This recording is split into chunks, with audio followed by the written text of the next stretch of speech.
You've probably heard the saying that 70% of all communication is portrayed through body language. Think about it. Before someone even opens their mouth, we already start assuming what they're like just from the way they carry themselves. That's why in this video, you're gonna learn exactly how to portray confident, attractive, and respectable body language. We're gonna cover everything from your feet to the expressions on your face, and we're gonna make sure you have a full understanding of why certain types of body language are good and why certain types are bad. So starting with the feet, you want to make sure that your feet are shoulder length apart with your toes pointing outward. Why? Well, the rule of thumb when it comes to body language is that closing off your body is associated with nervousness and fear. Hypothetically, if someone was about to hit you, your instinct would be to close off your body to cover your organs and genitals. Open body language, on the other hand, is associated with feeling relaxed, calm, and confident. So having your feet apart, toes pointing outwards is open, while having them together, pointing inwards, is closed.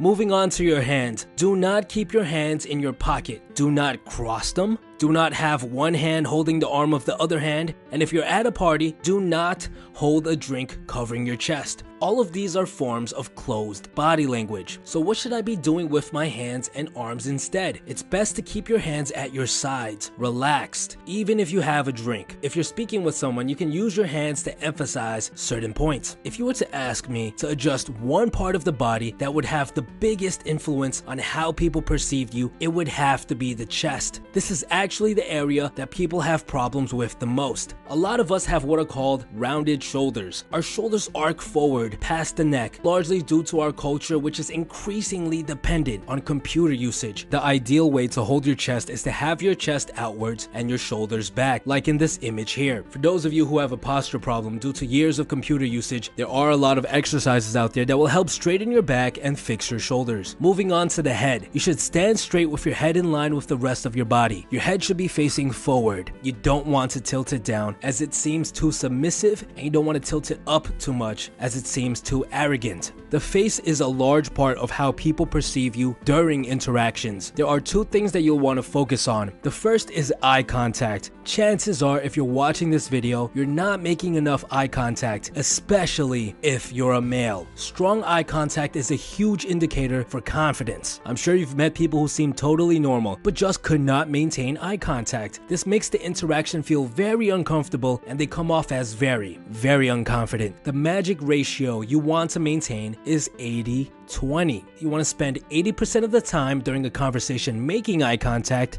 and 20% of the time letting your eyes wander. This way you seem very confident, very interested in what the other person is saying, but at the same time you don't come off as creepy. The second thing you want to focus on is your smile. Do not have one of those giant teeth showing smiles plastered on your face 24/7 because, well, it actually seems nervous. These smiles seem forced and fake. Instead, it's best to have a subtle grin, like you're having a good day. This projects an aura of happiness, but seems genuine and not forced. Now, don't get me wrong, it's perfectly okay to smile with your teeth, but save it for those special occasions. Now that we've covered what good body language looks like, let's talk about how you should move your body. The rule of thumb when it comes to movement is slow, slow, slow. The slower you move, the more confident you seem. A lot of us are prone to fast, fidgety movements. You know, we like to touch our face or play with our hands, and this just screams, I'm nervous. It makes you look like you're on the edge all of the time. The reason we want to stray away from nervous behavior so much is that emotions get transferred.